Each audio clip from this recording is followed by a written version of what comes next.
Time in Transition. By Nick Land. There has to be a hexagram for this.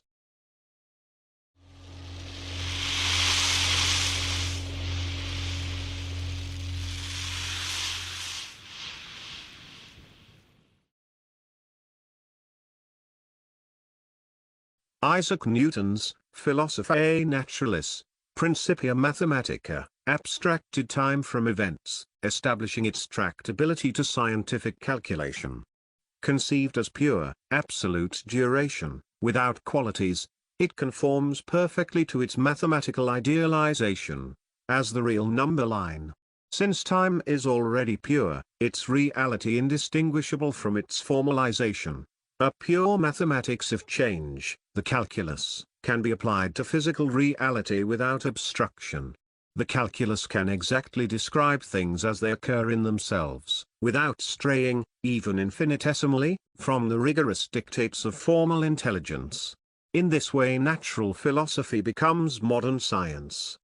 It is perhaps ironic that the Newtonian formulation of non-qualitative time coincides with a revolutionary break, or qualitative transition, that is perhaps unmatched in history.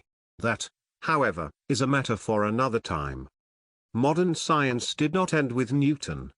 Time has since been relativized to velocity, Einstein, and punctured with catastrophes, Tom.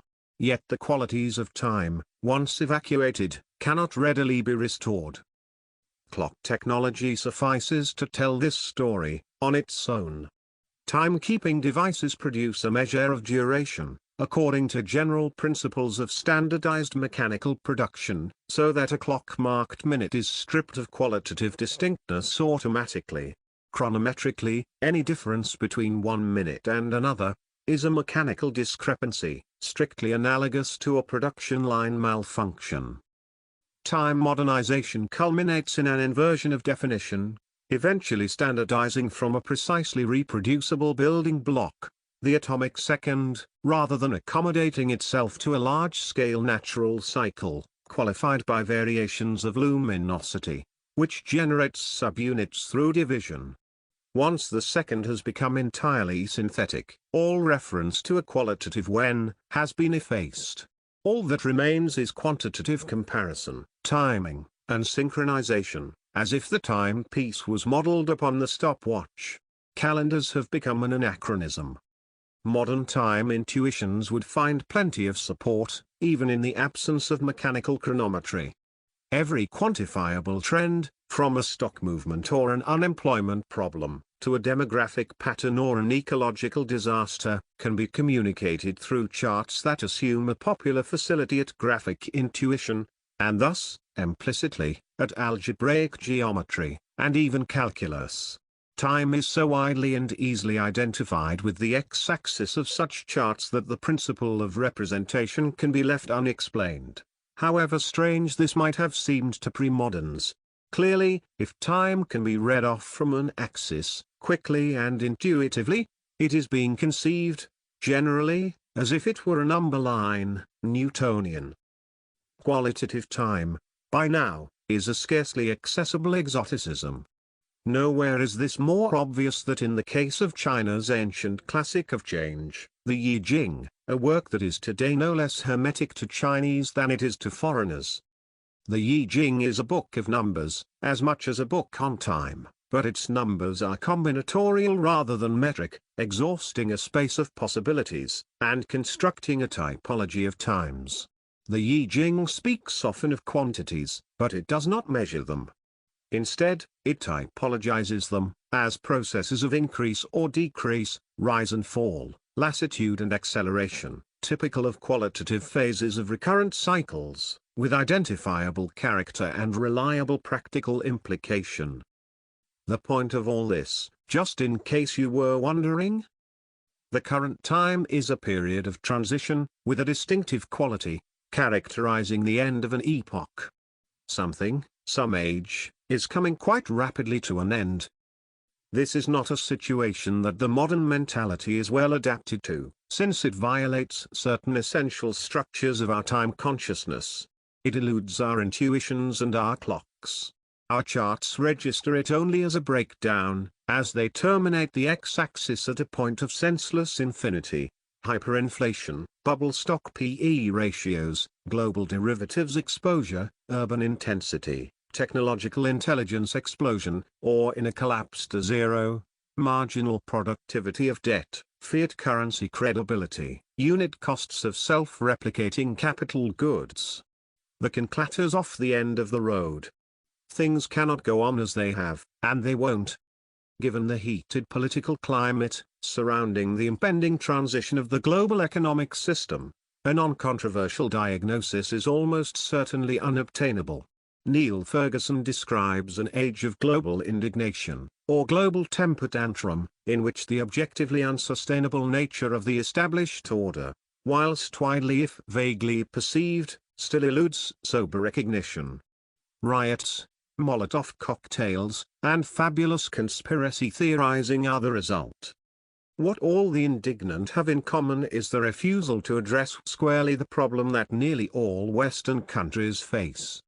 That problem is that the welfare systems that evolved in the mid-20th century are unaffordable under the demographic and economic circumstances of the 21st century. The financial crisis has merely exacerbated what was already a severe structural crisis of public finance, boosting deficits while slowing growth. In all probability, Ferguson's blunt analysis will provoke further paroxysms of indignation. Yet, as the world's most pampered societies slide ever further into insolvency, such undiplomatic assessments will become ever more common, and the rage they inspire will become ever more unhinged. John B. Taylor emphasizes the senescence and death of Keynesian macroeconomics, drawing on the earlier work of Robert E. Lucas and Thomas J. Sargent. His research concludes that the Keynesian multiplier for transfer payments or temporary tax rebates was not significantly different from zero for the kind of stimulus programs enacted in the 2000s. In other words, stimulus is ceasing to stimulate, and gargantuan public debts have been accumulated for no rational purpose. This is the debt saturation that Joe Weisenthal describes as a phase transition with our debt relationship, graphically portrayed in the scariest chart of all time. Between financial stimulus and chemical stimulus, there is no distinction of practical significance. Keynesianism and cocaine are both initially invigorating, before stabilizing into expensive habits that steadily lose effectiveness as addiction deepens. By the time bankruptcy and mortality beckons, getting off the stimulus seems to be near impossible. Better to crash and burn, or hope that something turns up, than to suffer the agonies of withdrawal, which will feel like hell, and promises nothing more seductive than bare normality at the end of a dark road. Character decays into chronic deceit, intermittent rage, and maudlin self-pity. Nobody likes a junkie, still less a junkie civilization. Keynesianism was born in deception, the deliberate exploitation of money illusion for the purposes of economic management. Its effect on a political culture is deeply corrosive. Illusionism spreads throughout the social body, until the very ideas of hard currency, honest money, or balanced budgets, honest spending, are marginalized to a crankish fringe, and being politically realistic has become synonymous with a more or less total denial of reality. To expect a Keynesian economic establishment to honestly confront its own failings, is to laughably misunderstand the syndrome under discussion. A reign of lies is structurally incapable of coming clean. Before it goes over the cliff, someone needs to do another downfall parody on macroeconomics in the for a bunker.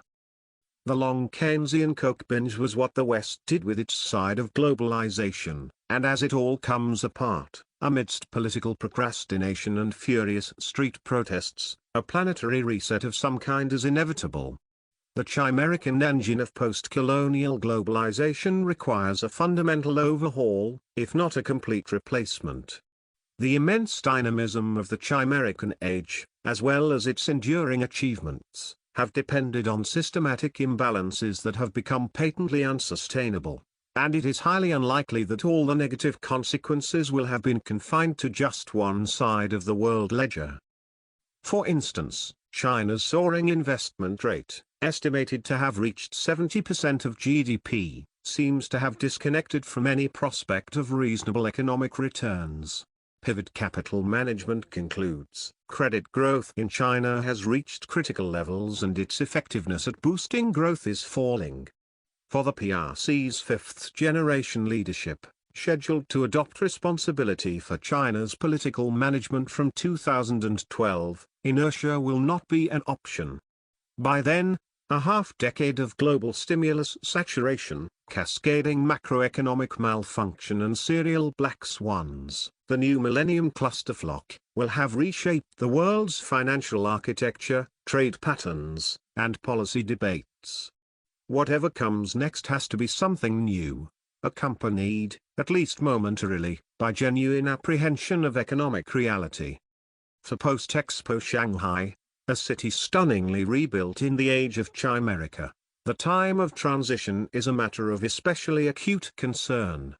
This is a metropolis that waxes and wanes to the pulse of the world, rigidly locked to the great surges and recessions of globalization. Will the next phase of world history treat it as well as the last?